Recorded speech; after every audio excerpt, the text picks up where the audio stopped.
שלום, אני אביגדור כחלון, הבעלים של חברת ההחזקה אביגדור כחלון, ניקיון, ניהול והחזקת מבנים. חברתנו מתעסקת בהחזקה מונעת, החזקת שבר של מכונות תשתיות ומבנים.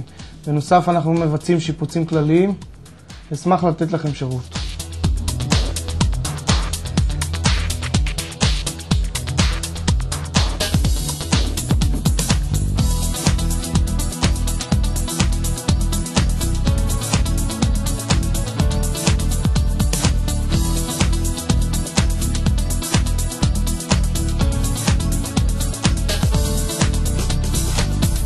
נשמח לספק לכם את שירותינו.